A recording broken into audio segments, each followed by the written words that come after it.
Welcome back to the Upper Tier Podcast, the football podcast we bring you each and every week on the Dynamo Podcast Network.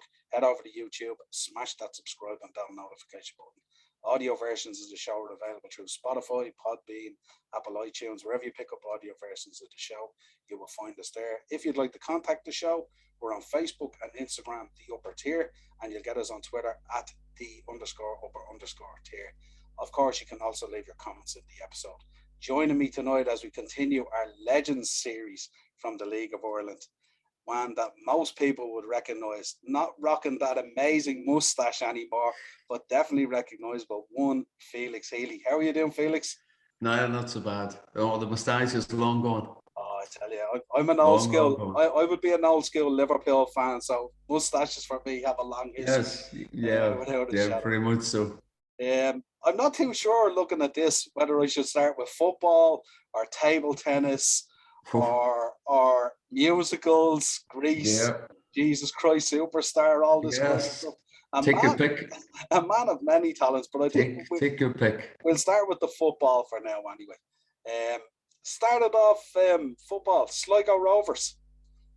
Started at Sligo. A man who's a legend in this part of the world. A lot of people believe he's the best player ever to come out of Derry. Was a fellow called John Crossan Jobby to everybody.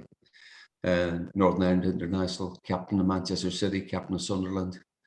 And Jobby was the man that was famously banned by the IAFA from playing and ended up going to the continent. He would have played the Standard Liège, Sparta Rotterdam. And towards the end of Jobby's career, he came and took over at Sligo. While he was still attached to the Dutch club, and Jobby at that time was just taking over at Sligo and didn't know a great deal. And he decided to take, for better or for worse, 7 or 8 guys from Derry to Sligo. We weren't there a wet week, and Jobby was tied up contractually, and he ended up having to leave Sligo. And there was 6 or 7 of us left there. But it was at the time that 1975, when Derry had gone out of football. I was 19 years of age, not doing a great deal of, more interested in singing than anything else at that particular time. But when Jobby came along, a lot of the other guys who I'd known went to Sligo and started to play there. There were 7 or 8 of us, and by the end of the season, I was literally the only one left, and I couldn't drive. So that was interesting. Absolutely, yeah. So then the move to Distillery. Well, what happened was I was at Sligo, and I basically Billy Sinclair took over, and they were going full time. And he wanted me to move to Sligo and live in Sligo, and that wasn't for me. So I sat out literally the whole of the season, and they won the league. They won the league with Billy Sinclair. And then there's a couple of lads in Derry who played for Distillery, and one of them I knew, and he said he fancied playing a few games in Belfast for Distillery. That's nothing else to do on a Saturday afternoon. So I went up and played 7 or 8 games, and then the guy who was giving me a lift, he ended up not being picked. And I spent literally another year out of the game. So out of the 2 years, I was basically not really that bothered. I was playing, I wasn't playing, and I was literally played 8 games in about 2 years. Okay. And when my contract, I didn't even realize at that time what a contract was, and you're signed for a year. And to be honest, it didn't matter a great deal to me. And it got to the stage then that when my contract ran out, I signed for Finn Harps. And signed for Finn Harps. Only played against Everton because Paul McGuinness, Martin McGuinness's brother, Paul, had a bit of a cold. I'm not too sure whether Paul fancied it or not. And I played and played, I might have played 6-7 games for Harps, played against Everton over there. And the following week, I'm sitting in England having signed for Port Vale. And a week later, I'm sitting there saying to myself, what am I doing here? It was a crazy time. It was a crazy time, and to be honest, given everything that was happening with me at the time, it was a place I shouldn't have been. And when I got to the Vale, you know, I'd only played a couple of matches, and Leicester came in and offered £50,000 for me. That was Jock Wallace was the manager then. But because I was only there 3 weeks, the Vale were never going to sell me. And to cut a long story short, about 2 months. The reason I know quite a bit of this now was because I've done a lot of this in the last week or two, so I know where we're going. So apologies for just talking on. No, absolutely. If you asking any questions. No. So what happened then was, after a couple of months, I went to see the manager, Dennis Butler, who was a really nice fella, and I said, Dennis, listen, I apologized because I shouldn't really have been there. I had too much going on at home, and I needed to go back home. And he said, we'll give you a 6-week break. Come back at Christmas and play in Boxing Day at Barnsley, but you get 6 weeks. So at the end of 6 weeks, cut a long story short, I phoned him and said, Dennis, I wasn't coming back. And then the following week, I'm sitting at home in my mother's house, and this face appears at the window, and it's Danny Mayer, who's the chief scout at the Vale. And I nearly, you know, one of those faces you see a guy, Jesus, what are you doing here? You know. And Danny came and he spent a couple of days with me, and it was a really difficult situation trying to marry a lot of stuff that was going on. But Danny was one of those guys that he was a Scouser, a good lad. That's just the dog. It's okay. She's all right. She's okay. You all right? She's making sure I'm okay. It's just the dog now. Sorry. But Danny was telling me, I knew myself that I haven't been at the Vale for a couple of months, that there was a lot of speculation about me going here, there and everywhere. And I'd been promised to Terry Venables at Crystal Palace, apparently. And Ron Atkinson, who was at West Brom at the time, was very keen on signing me at the time. And, you know, when things settle down, you get a different perspective on it, and things had settled a wee bit at home. So I just, right, what I'll do is I'll go back, because at this stage, there was only a couple of months left of the season.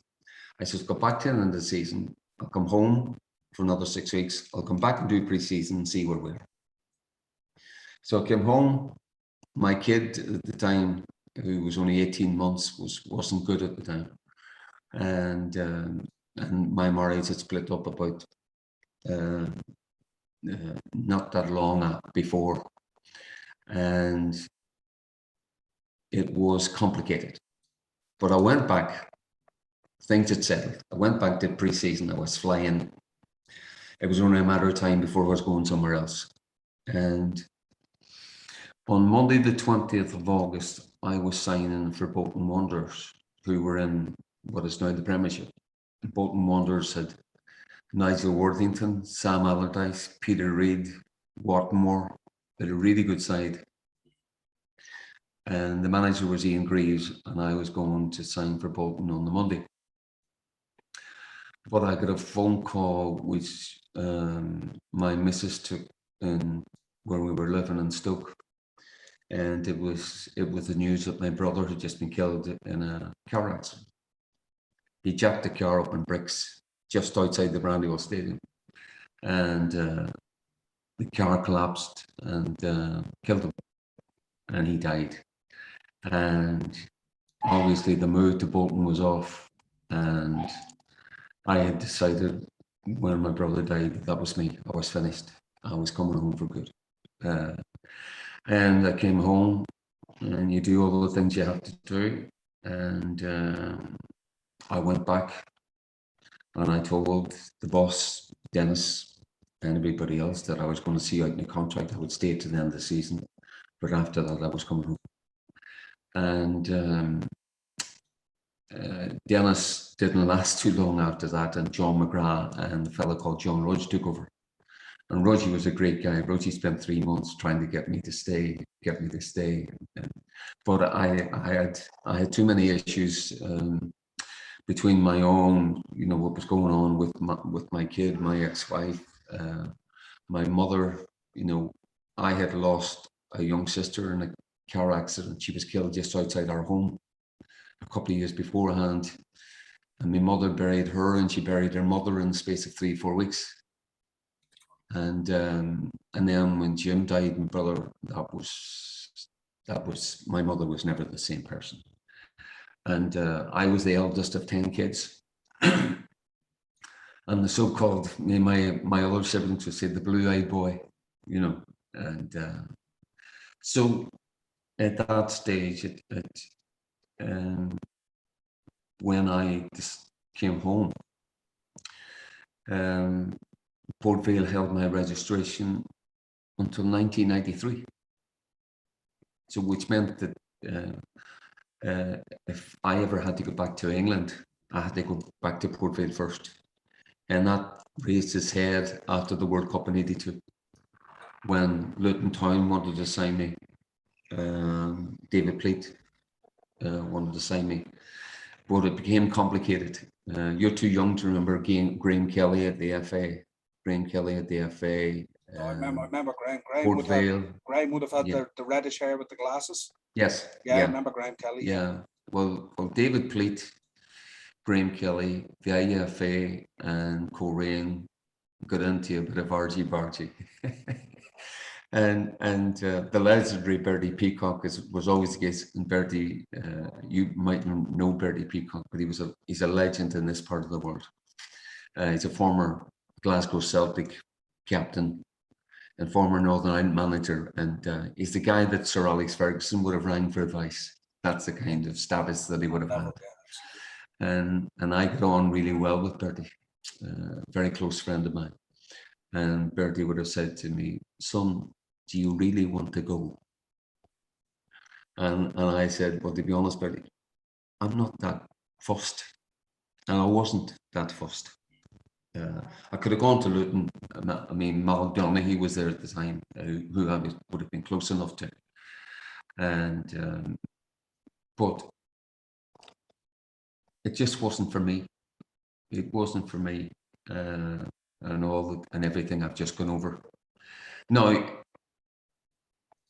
35 years later, 40 years later, in some regards, if I did, that was probably the decision that I do regret. I should have gone to Luton. I should have gone, and if I had wanted to go, I could have gone. But that's what happened when I left the Vale, and it came back to haunt me at that time, and still does to a certain extent. But that's why when I come home, there was a lot of Derry guys again, guys who I played with, Kevin Mahan, James McDowell, local players who I had played with since I was 12, 13, 14. They were at Coleraine. Cousin of mine, Joe Healy, who played for Finn Harps as well, was at Coleraine. So it was a no-brainer. So I signed for Coleraine and had 7 good years at Coleraine. Yeah, I presume it must have been so much easier to be home and playing football. I suppose being close. Well, I was able to sing as well now. Yeah. I mean, people often say to me about singing. I mean, when I was playing for Sligo, I was singing. When I was playing at Distillery, I was singing. At Coleraine, I was singing. When I was managing Coleraine, managing Derry, I was singing. Yeah. I was always singing, doing 3-4 nights a week singing, always. Even to this day, it's the same. So I was always doing that. And which way you leaned more towards? I mean, obviously you loved the football as well, but the singing was such a big part. Was the singing bigger for you than the football probably at the time? Possibly. I think when you're doing a lot of gigging and you're not playing as much football, you miss one, and it's vice versa.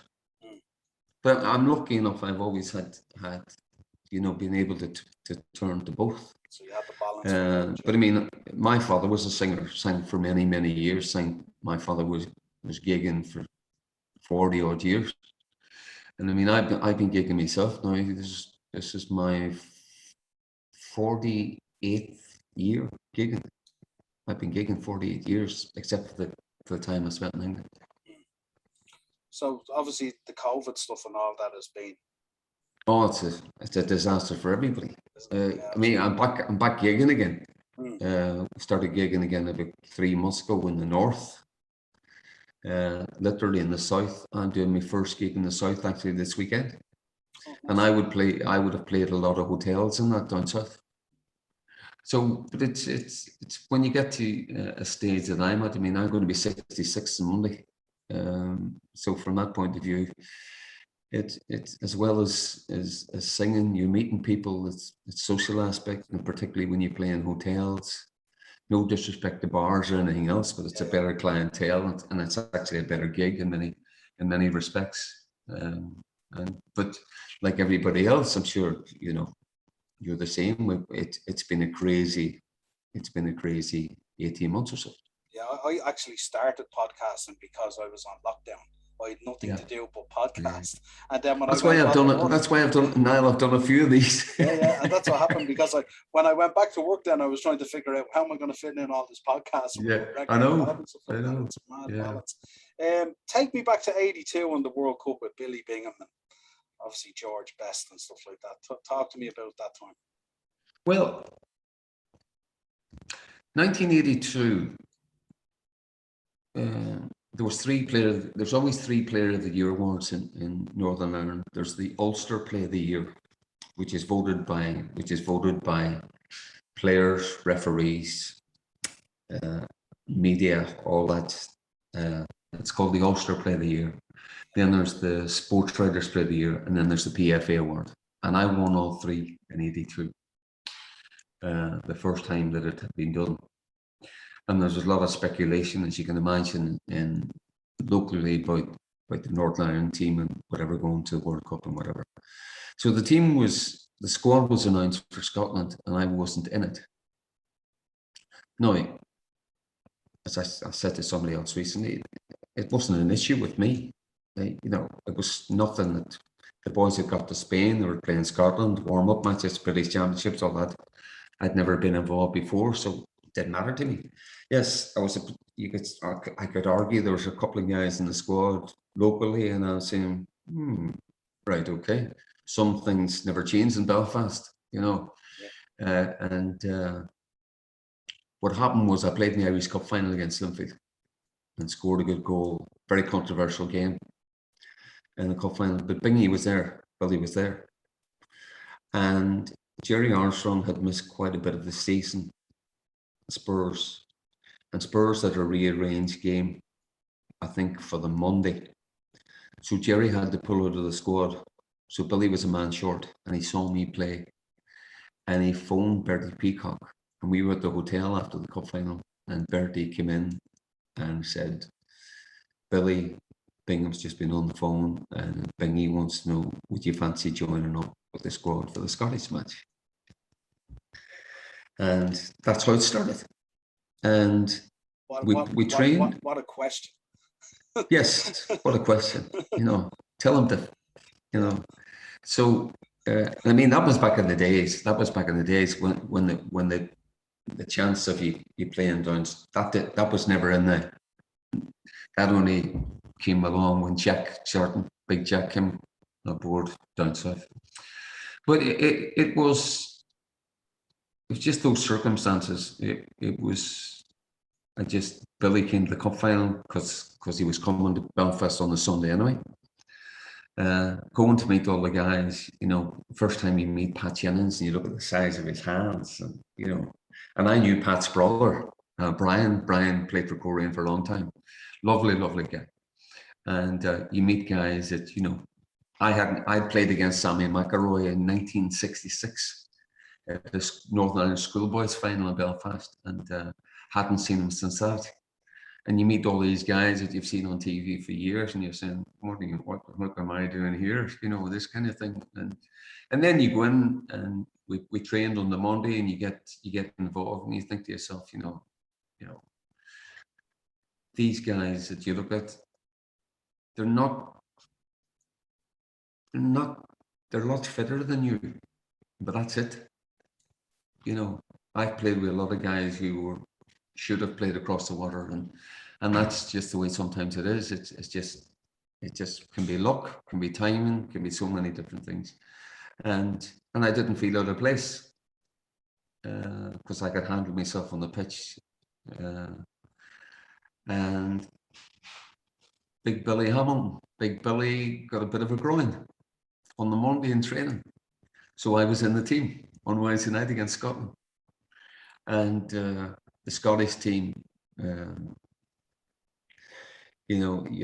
think George Wood was some goals, Danny McGrain, Arthur Albison, Alan Evans, and the big fellow who managed red hair, Alex McLeish, centre backs.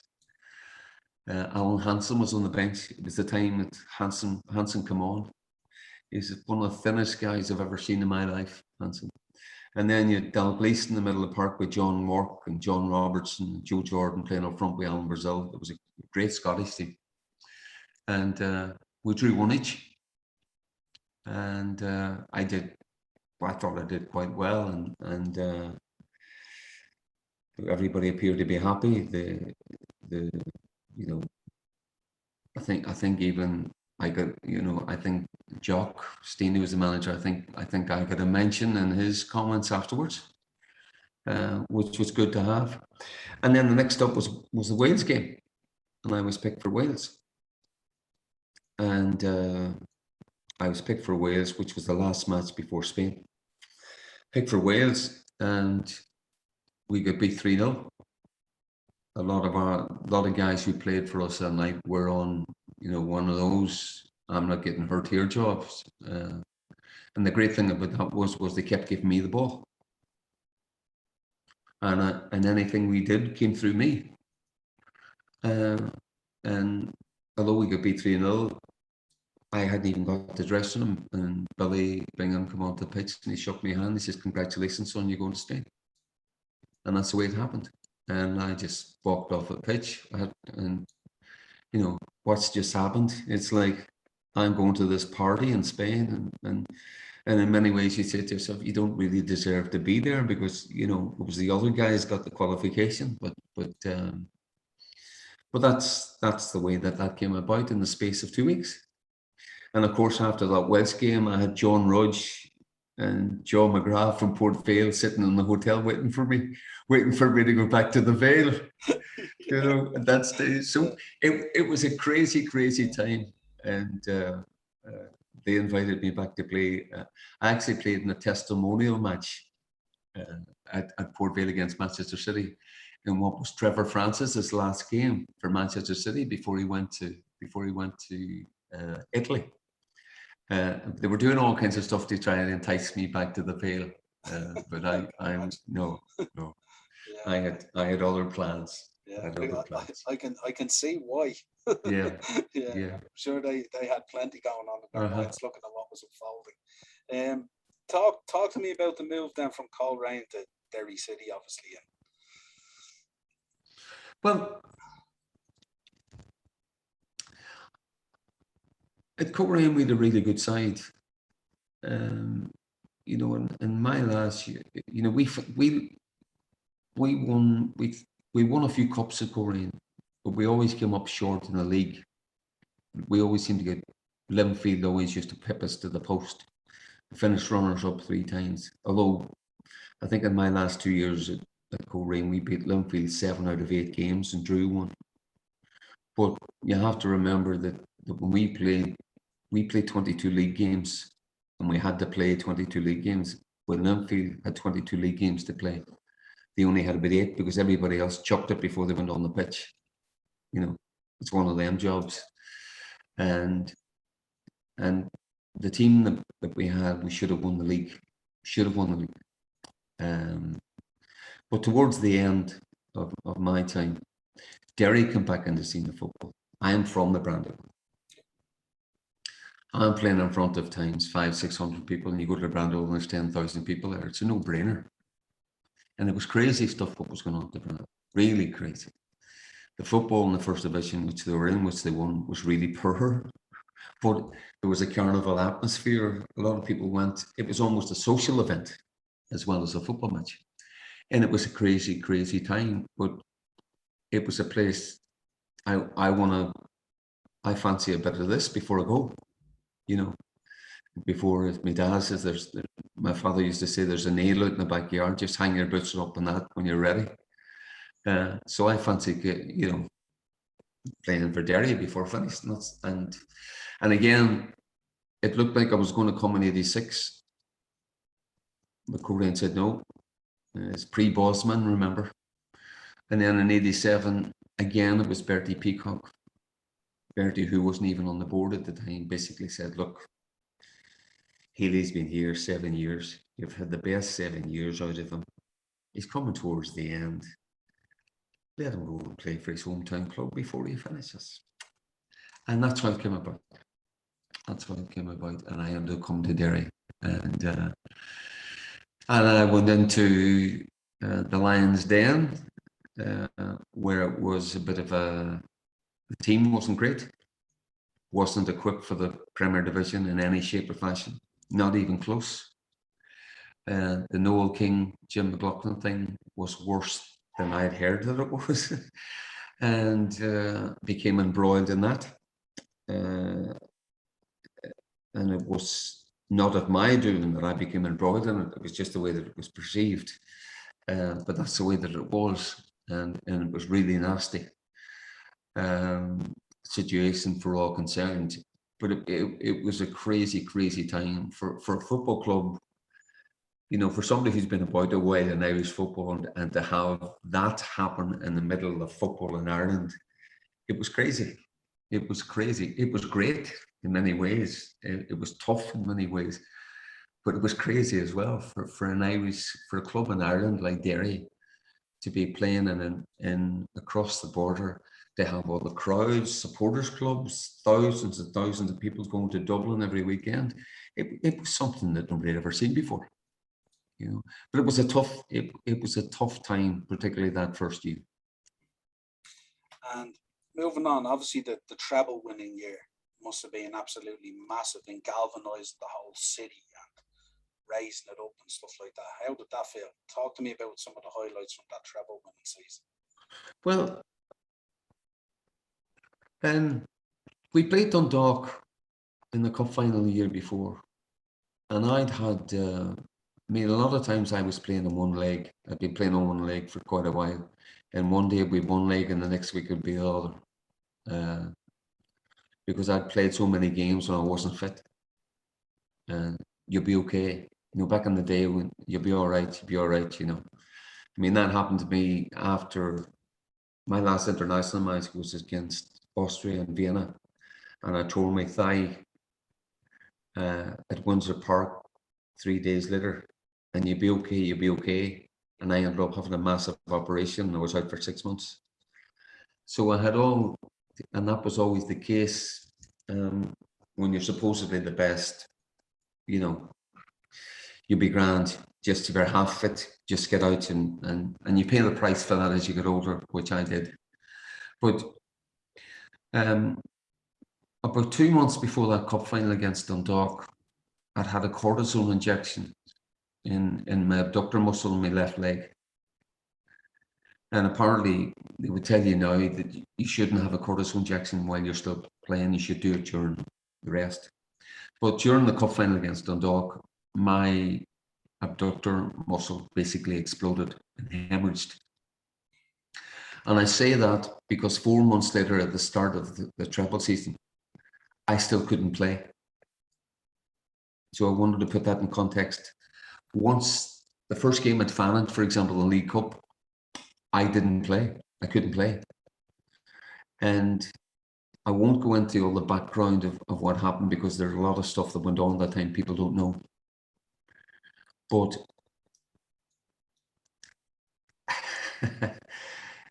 I saw somebody, and within 2 weeks, I was able to play.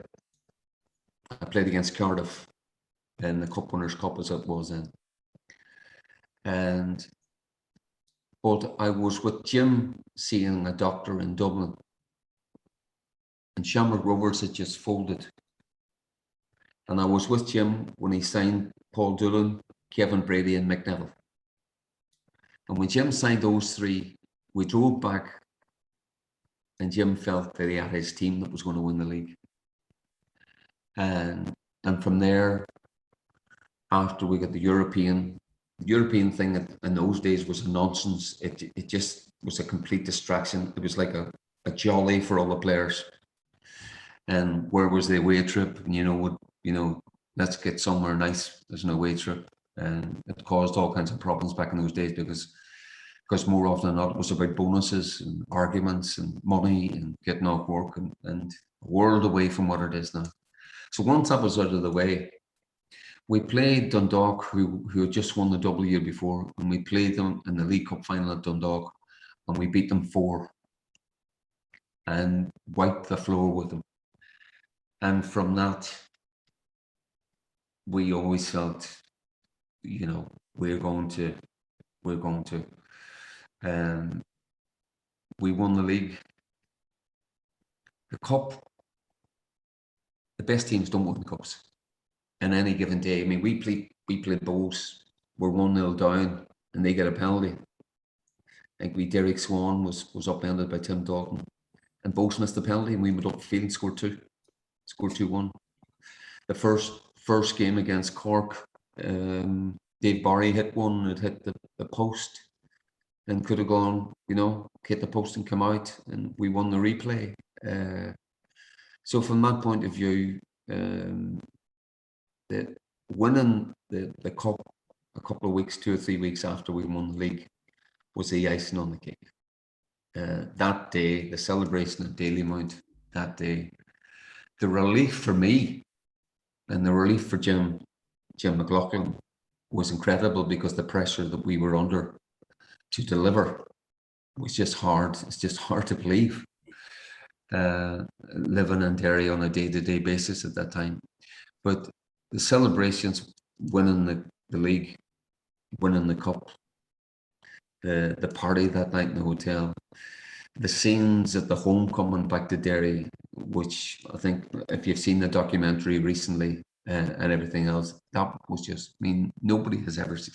The only time there was scenes like that in Derry, the crowds of that size were at the start of the Troubles, and marches like Bloody Sunday and stuff like that, and a lot of civil rights marches, but in a different kind of atmosphere completely. The joy that it brought to so many people was just incredible. Just incredible. It was an incredible time to be in Derry. It was palpable, the atmosphere that was in the town. And then, as you've probably seen as well, when we drew Benfica, that was even, Benfica, coming to the Brandywell, Benfica. It was just unreal. Yeah, no, it's incredible when you think about how sport and the success of it can lift up a community in a different way and present it in such a positive way and stuff like that. It was, I often look back at that treble that Derry won and yourself and all, and I think about it. It's so pivotal at time for that community and stuff like that. And the following, I always remember the intensity of the following, the fans and stuff like that. It was incredible, really. It was crazy. There were supporters clubs. There was all kinds of stuff, and it was hard to believe what was going on at that time. As I say, it's something you expected to see, this sort of mania at Liverpool or Man U or something like that, but to have it on your own doorstep, and having grown up in that area, all your life, and all of a sudden this juggernaut comes along. But the joy that it brought to everybody in Derry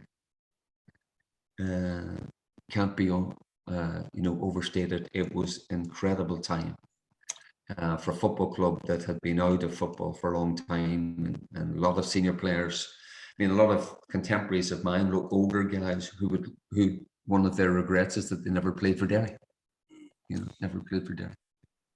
Did you all realise at the time the weight that you were carrying, or was it only after the fact when you realised? No, it was such a big thing.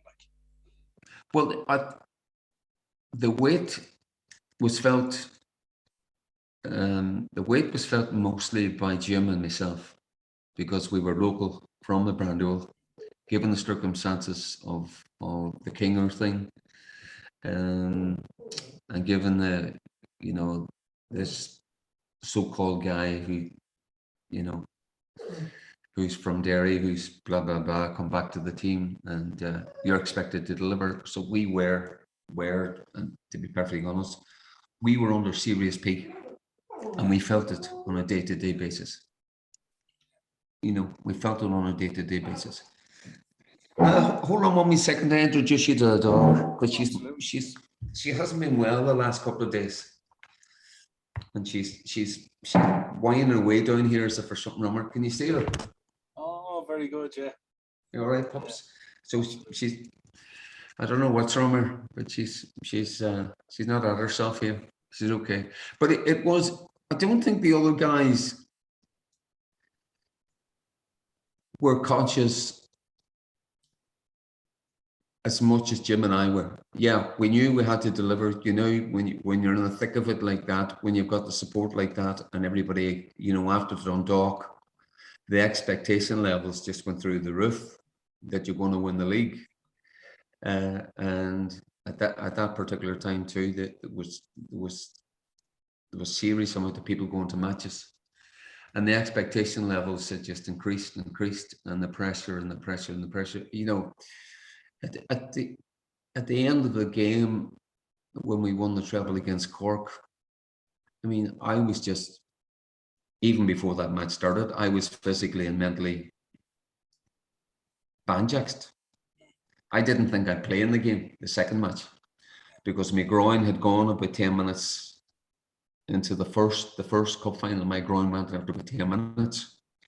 And the problem I have with the groin is it you could go for 10 minutes, but you could you could possibly play the next day.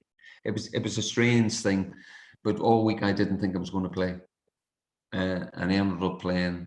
But my sense at the end of the match, I mean, the photographs are up here, the relief that it was over. It's over. Thank Christ, it's over. Yeah, you know. I'm trying to imagine. I'm trying to imagine the intensity of that week. Yeah, it is just, it's hard to describe the pressure that Jim and I felt at that time. You know, the following morning, Sunday morning, Jim's sitting having Bucks Fizz at sort of 8 o'clock in the morning, sitting with no shoes or socks on at the table. I don't think he'd gone to bed. No. And then when we went back to Derry, we knew there was going to be a reception, but again, the reception, I mean, the crowds lined the streets from the Everglades Hotel right over to the Guildhall. And those the crowd, it was just unbelievable. But from our perspective, I was just, the relief that it was over, and Jim felt the same way. Of course, you know, 2 weeks later you get drawn against Benfica, but Jim again at that particular time was more concerned about winning the league the following year. And like everything else, once you've won the treble, what happens the following year is that people want you to play better, and you're back, you know, as old Paisley used to say at Liverpool, right? See all those medals you got for last year, right? Throw them in this box. Yeah. You know, we're off again, and that was the case. Yeah, no, it's incredible when you look back on it and stuff like that. Talk to me about playing Pat Jennings' testimonial.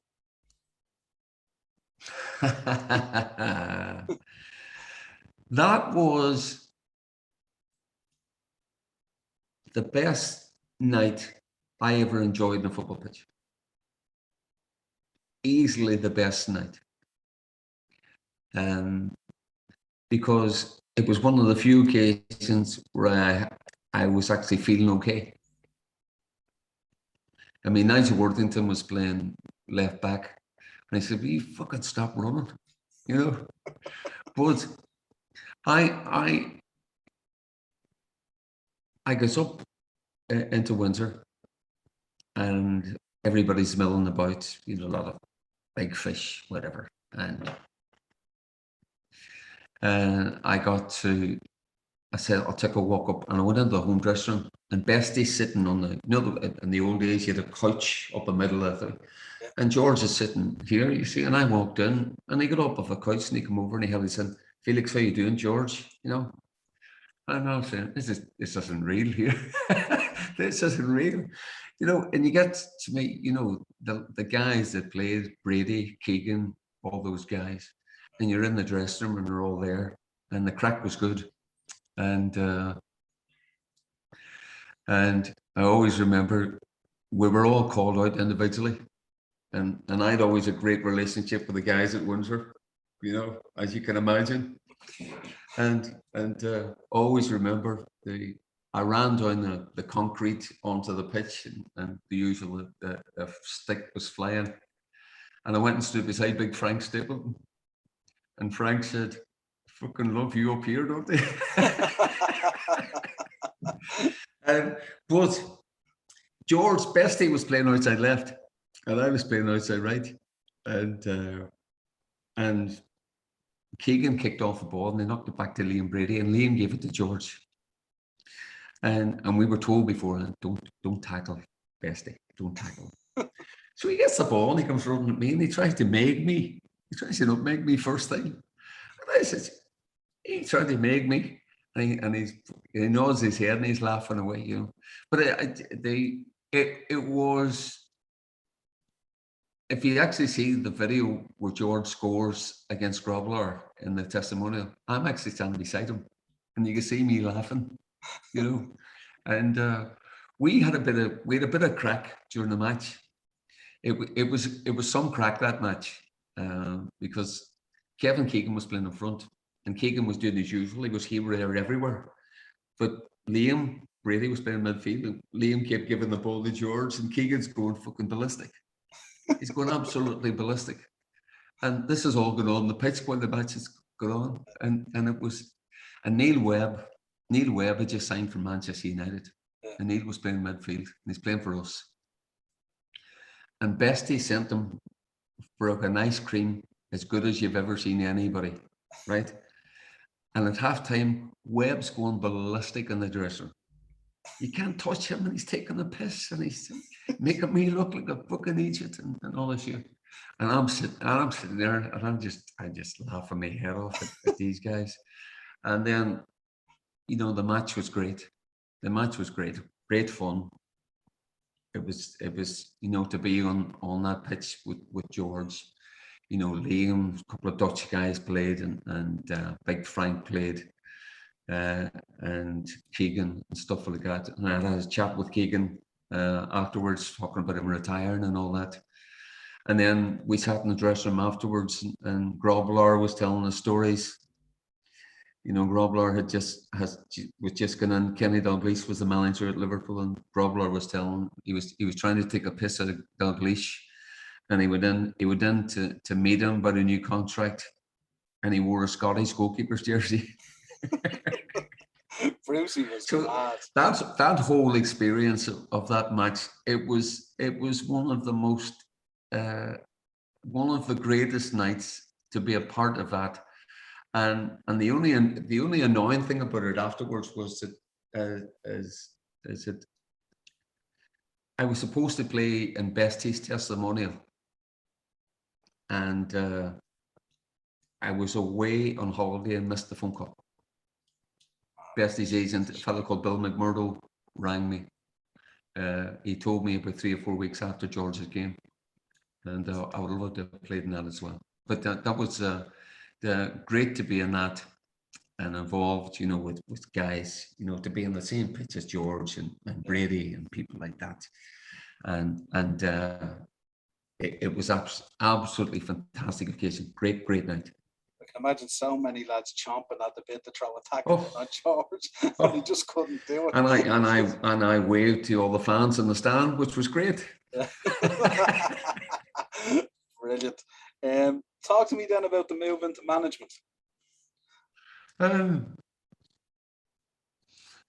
Well, at the end of my time at Derry as a player, Jim and I decided to leave with a lot of scars. none of them physical. And I went back to Korean for 1 year, and I was working for Guinness. I was a Guinness rep at the time. Ian McFall was the manager, the very, very young team. He had really no chance. Ian had no chance at all, no money, nothing, hadn't a prayer, the squad of players he had. And going back, yeah, in hindsight, I should never done it. I shouldn't have done it, but that's, and I basically finished. And for a couple of years, I was working for Guinness. I was singing in a band at the time. We were doing a lot of commitment stuff. I was playing all over the place.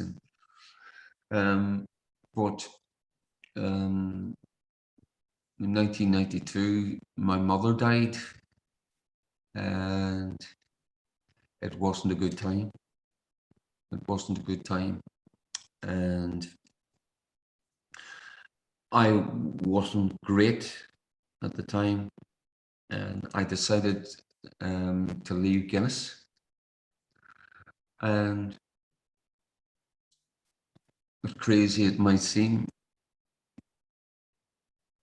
I became the manager of Korea when I really wasn't fit enough to do it.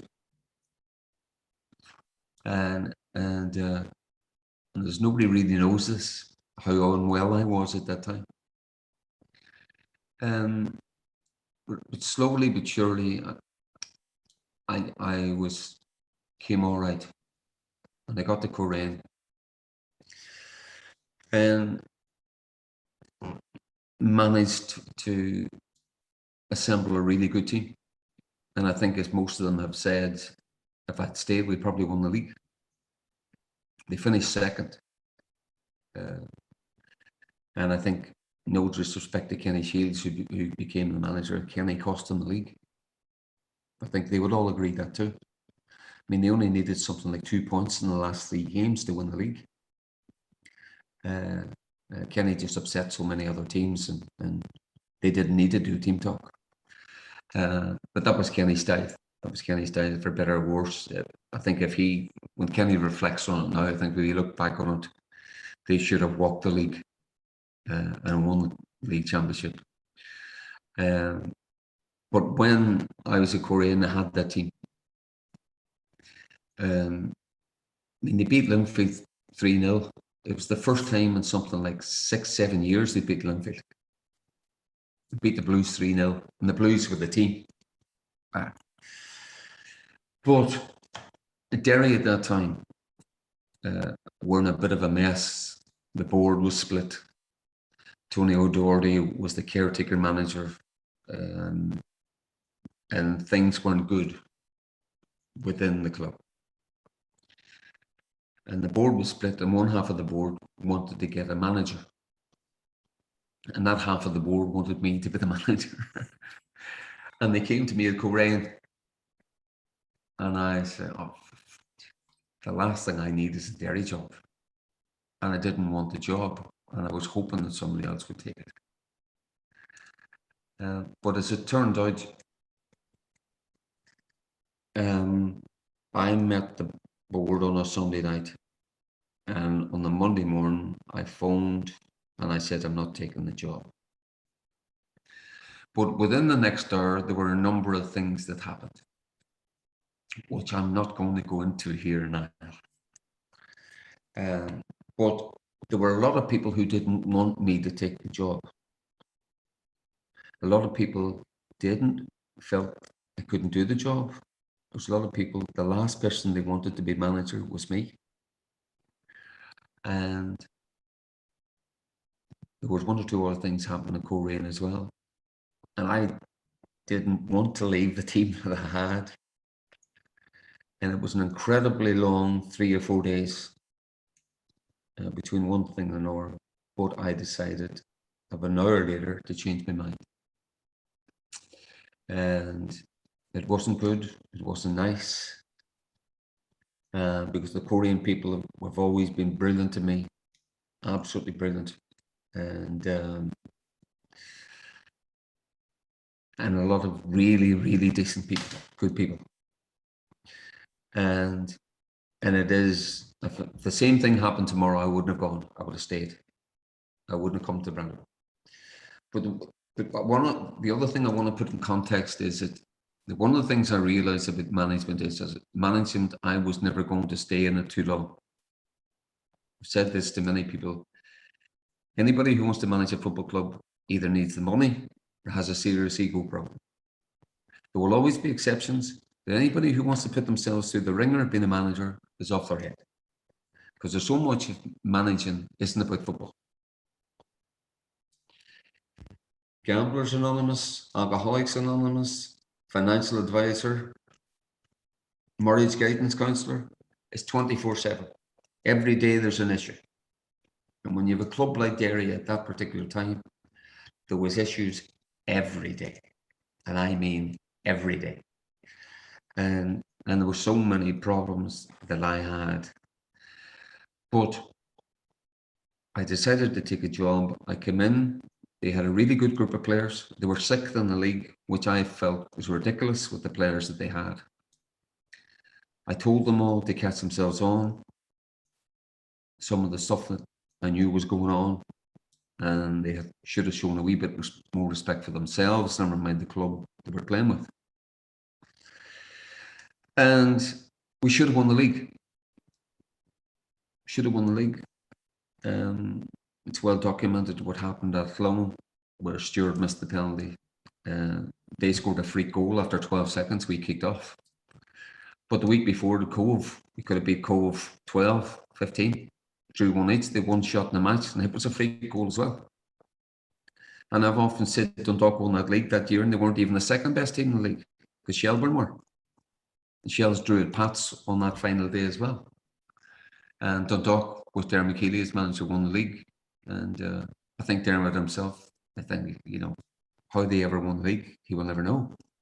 It was just one of those quirky things. But we should have won the league that year. And we ended up winning the cup. And all the circumstances of what happened at Athlone, there were some things that I had to deal with as a manager, which were horrible when you're dealing with people. Weren't nice that you have to deal with it and everything else. And for me to win the league as a Derry fella was the be-all, end-all. Derry have only ever won 3 leagues. 65 in the Irish League, the treble team, and the team I won the league with in 97. So Derry was a cup city, always was. It never won leagues. It was never in the DNA. And for me to win the league at Athlone on that Sunday, having taken the job under those circumstances and proving people wrong and everything else, to come away from Athlone and not have won the league, I've still got the scars from that, I can tell you. And there's so much nonsense. I've heard people talk about nonsense about us having champagne in the dressing room and this, a load of nonsense. One of the directors had a bottle of champagne in the boot of his car, and a load of nonsense to even suggest that I would allow that in the dressing room. But we picked ourselves up from Athlone. I decided that we would play a team locally. We played an Inishowen Select the following Saturday because I knew we would score a few goals, get us back out of that, what happened. And we played an Inishowen Select or something in the Brandy when we won. We beat them 8-1 or something. And got us out of the Athlone because we had the cup final the following week against Shells. And we won the cup. Beat Shelburne. And to win a trophy on the back of what happened to it at Athlone 2 weeks later.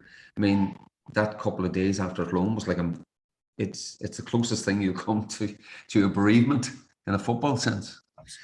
And again, that was palpable around the Brandywell. But to win the cup was fantastic as a manager, and all that entailed. And then you go again, and we got into Europe, and as I've said to you before, that was a nightmare. And we played Lokomotiv Sofia in the Brandywell. We beat them 1-0. And then we went to Sofia, and it killed the club for 6 months. I'm not going to go into all the details. All I would say to you was there was a meeting 3 days after the match in the old stand at the Brandywell with the entire board and the entire playing staff.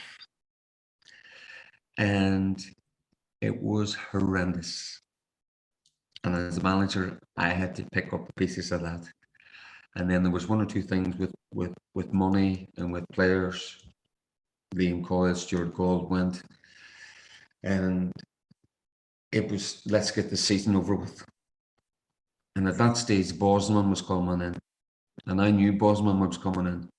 Although everybody down south kept telling me, this is not going to happen, this is football. This is not going to happen. I'm telling you, it's going to happen. And from February, March that year, I had already got guys basically signed. Our good friend, James Kelly. We played Rovers at the RDS one day. And I signed James afterwards in the hotel across the street on Bosman. Gavin Dykes, who was at Sligo at the time, I'd been meeting Gavin in Donegal Town since February, assembling the team. Richie Purdy, Tommy Dunn had come, Tony O'Dowd, Bosman. And I was assembling a team. I'd brought Gary Beckett the year before from Coleraine. And basically put together a team. And we were just one player short. We needed somebody else up front. And it was getting towards the start of the season. And at that stage, I said to the chairman, do you fancy trying to get Liam Coyle back? Coyle, you try and get Liam back. And things weren't good between me and Liam at that stage because of the way he had left the club before. And again, it was perceptions. There were certain things that were perceived, and I'm possibly to blame for that as well. But I met Liam. I said, do you fancy coming back? I knew what the answer was going to be. And there was a lot of people in the board, a lot of people who in the backroom staff behind me who were against it. But to be fair to the chairman, who was at the time Paul Diamond, he brought Liam back. And at that stage, I felt that we had a side that could compete.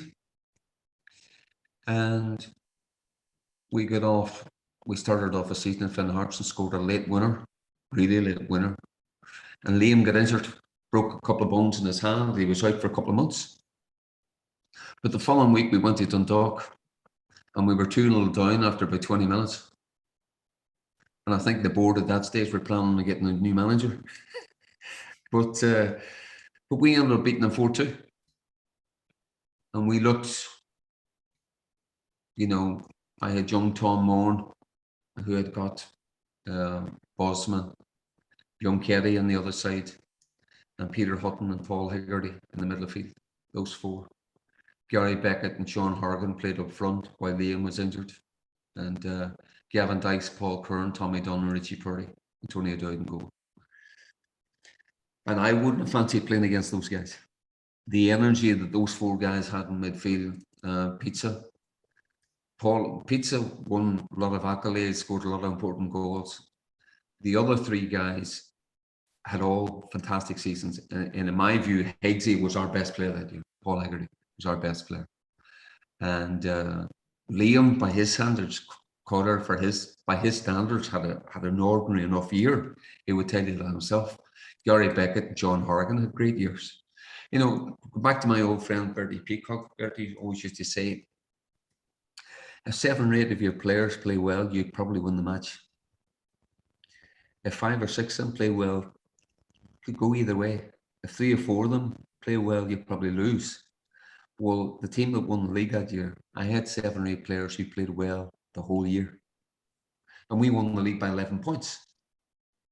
And obviously, what happened, you know, with the cup final and Tony O'Dowd's brother, you know, passing away was just diabolical.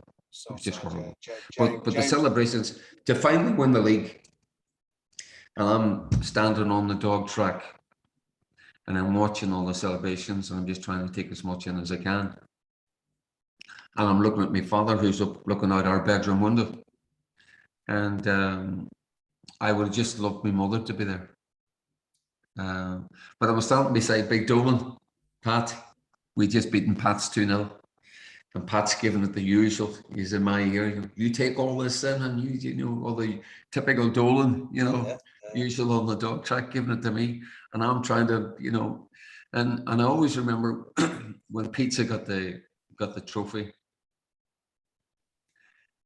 You can't put into words the kind of the emotion that you feel, given what happened at Athlone, given everything that's happened to you as a player, and to come along then as the manager and to win the league as the manager. It was just unreal. It was just unreal. And to watch the kids, what it, again, go back to watch what it meant to people at the time, was just, you can't buy things like that. James, when I had him on, he spoke about the sadness of what happened prior to the cup and stuff like that. No, it was just heartbreaking.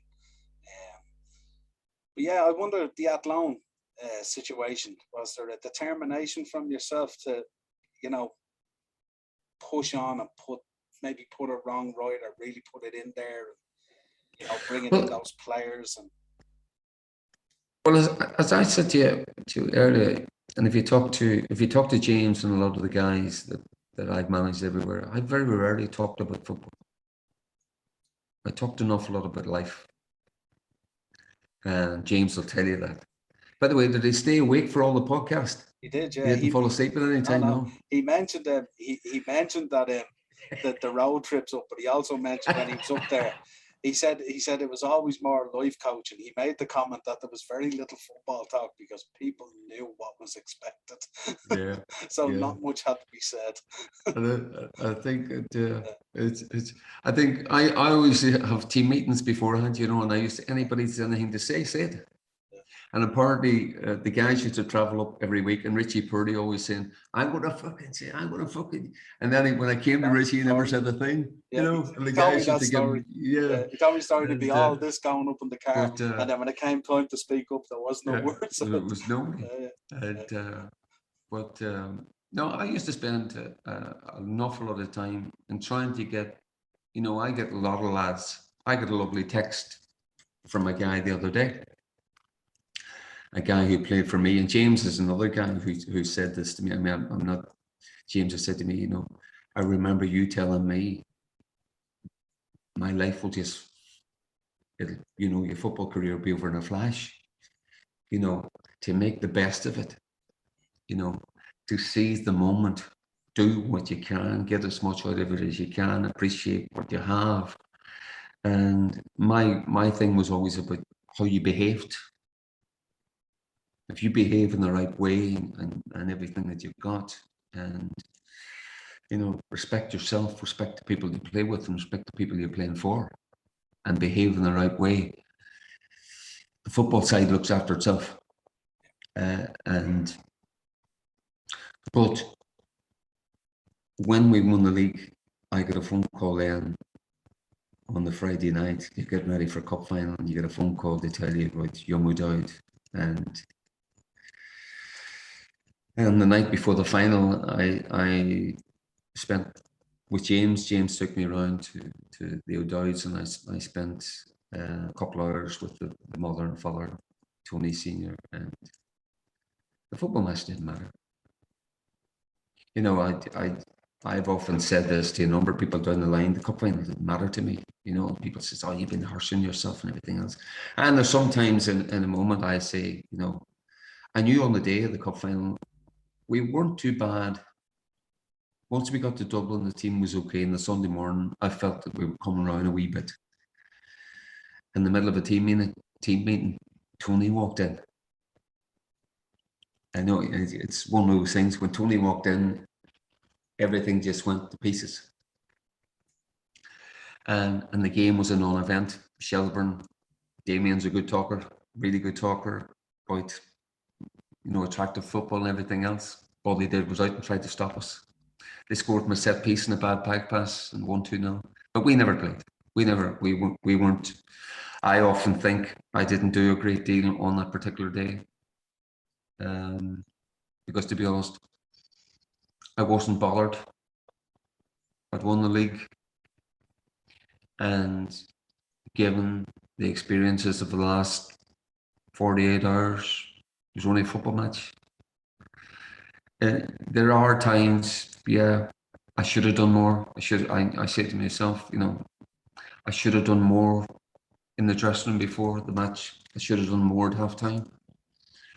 But it's easy to say that now.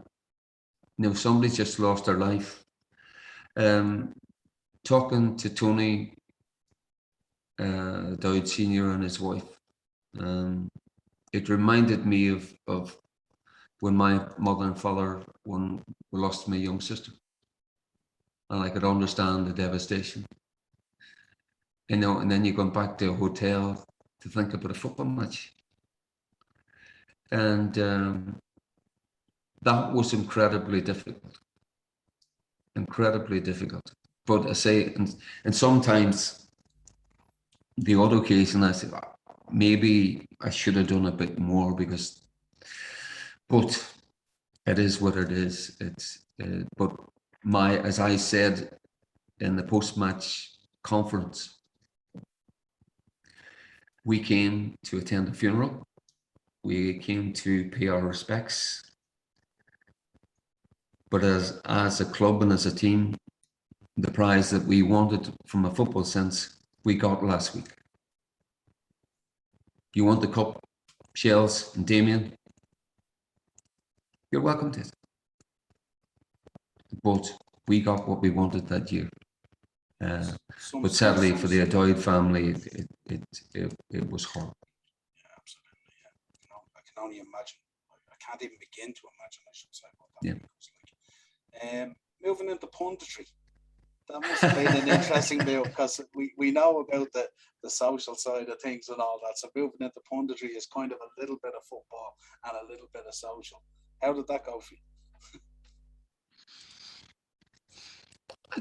I think, well, Tim Toomey at Setanta, who was absolutely brilliant guy. Tim's had his own horrible, with his young daughter, which is really, really shocking. And Tim rang me, got in touch. I think it was through Big Dolan. Setanta Cup, would you fancy doing it? And went down and really enjoyed it.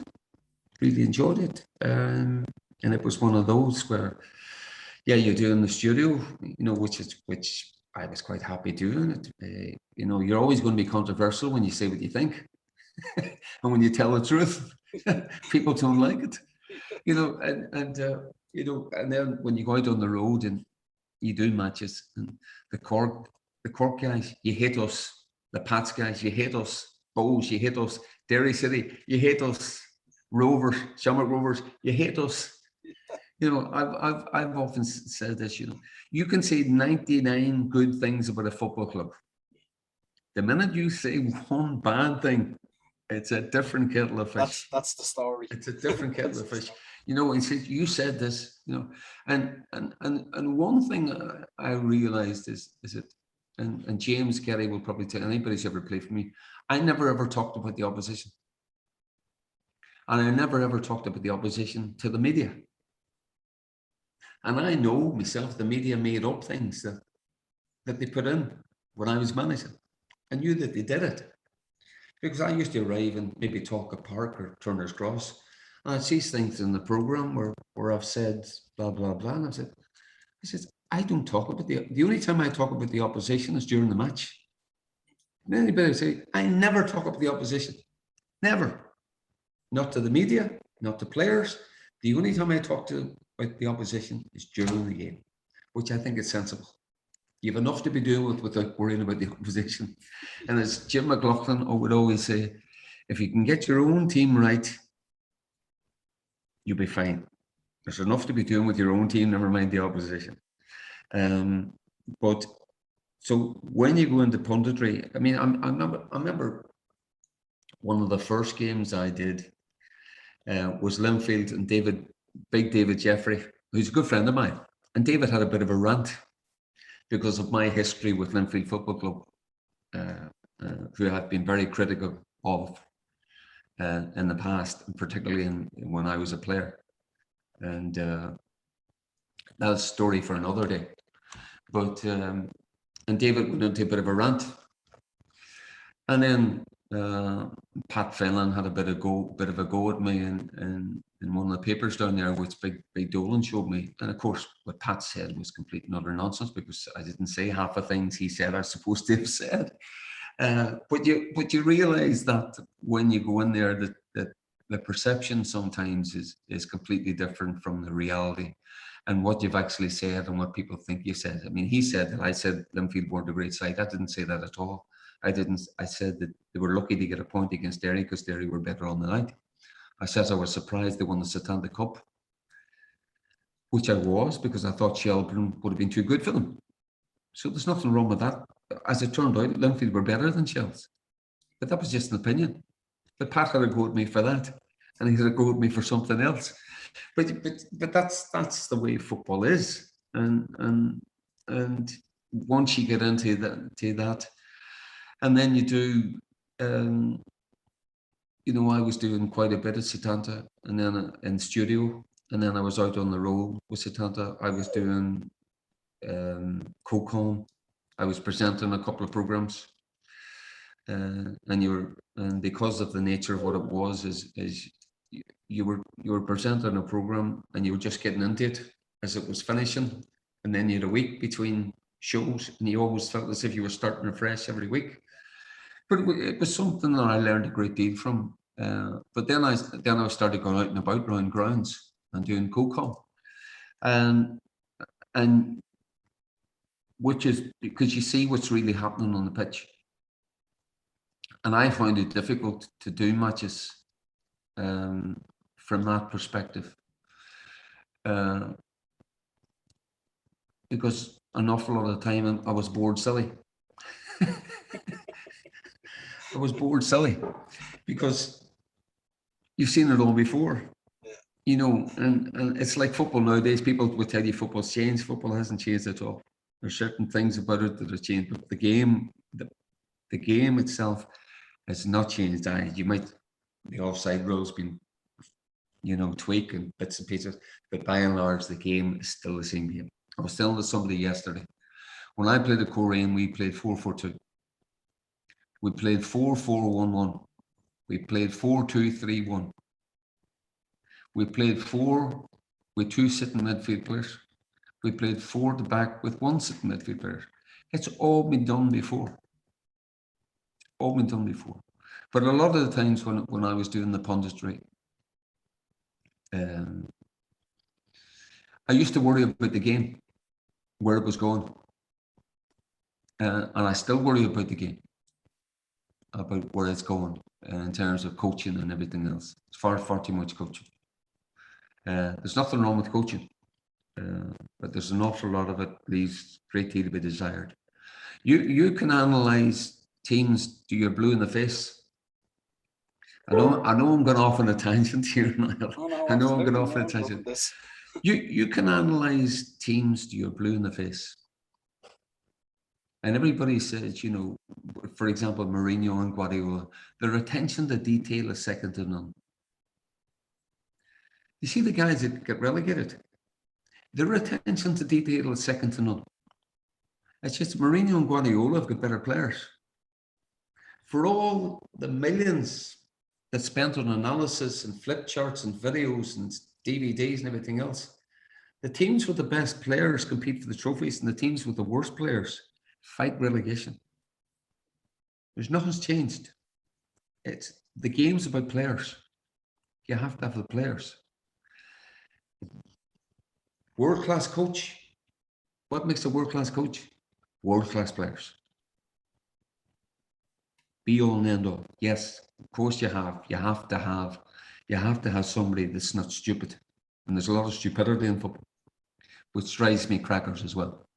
A lot of stupidity. And that's been the case for a long time.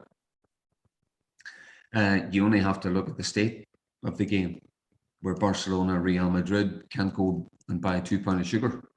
They're that much in debt. And that's why they wanted to form that Super League. I mean, Mourinho talked about this recently when he was at Spurs. And he says, I'm the same coach that I was at Chelsea. I'm exactly the same coach. And he's right, he is the same coach. But he had better players at Chelsea. Yeah, absolutely. He had better players at Chelsea. The game's about players. Jim McLaughlin and Bertie Peacock, my old friend again, went about management in a different way. But if you ask them, they will tell you the same thing. The game is about players. The game is about players. I mean, it's just an example of I'm talking about the things which happen in football which annoy me. Manchester City have spent hundreds of millions of pounds getting guys to play right back who can play from the ball, who can play on the ball and pass it around when you're comfortable on the ball. Now, why are Irish league clubs doing it? Why are League of Ireland clubs doing it? The guys that they've got there aren't capable of doing it. If they were, they'd be playing in England. Even half the teams in the Premiership don't have the players to do it. Because it's fashionable. It's fashionable. That's the fashion at the minute, is to play right from the back. As the old Liverpool guys would say, the best ball in football is the one that's on at the time. The coaches nowadays have you passing and going backwards. But they have, possessions, everything, keeping it. Keep the ball, and go nowhere, tire the opposition out and all this, the usual. That's okay if you're Manchester City and you've spent $1 billion, but for the like of Crystal Palace to be doing it, or Burnley, I'd love to see Guardiola managing Burnley just to see how he would get on. I often wonder that sometimes. Love to see it. I wonder if you drop Mourinho. But that's just one example now of Spot on. That's fashionable. This playing it out from the back. It's hilarious. And the amount of goals that's given away every week with people trying to play it out the back, it's just. But that's the thing at the minute. Absolutely. I have to say, this has been an absolute pleasure for me. Listening to this.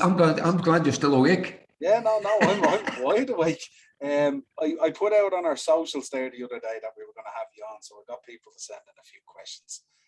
All right, okay. Not to put you on the spot, but no, go ahead. Best player you ever played with, and best player you ever played against.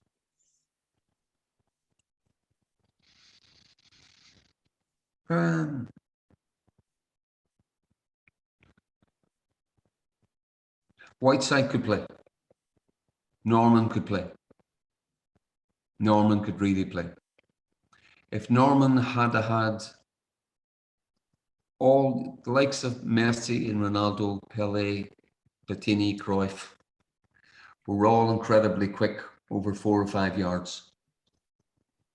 All the top players had that wee bit of acceleration that takes them past people. If Norman had had that, he would have been in that bracket. He wasn't the quickest, but he had everything else, and I mean everything else. Unfortunately, with the, and he had an issue with his knees, and I don't think what was happening at Man U at that time was good for him. Funny, the last time I was talking to Big Paul McGrath, I said, "Did you ever see the big man?" He says, "No, and I don't want to see him."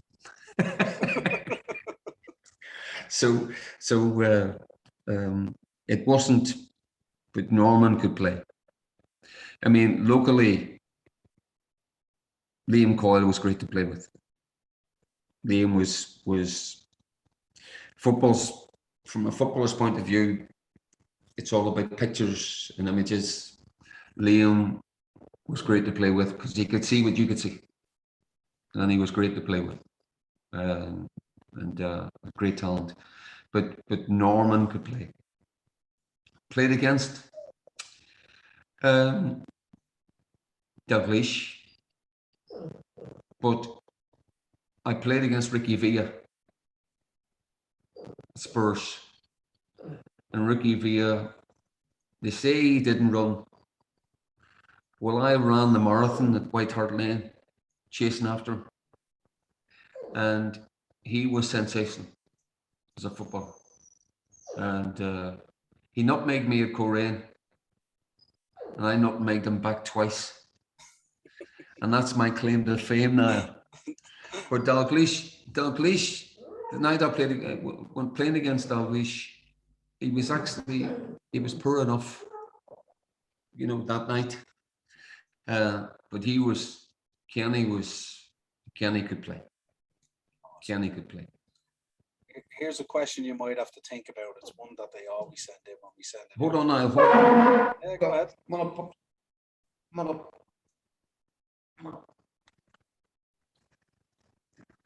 She's moaning again here, sorry. No bother. This is our last question anyway. If you could have dinner with anybody, past or present, who would it be?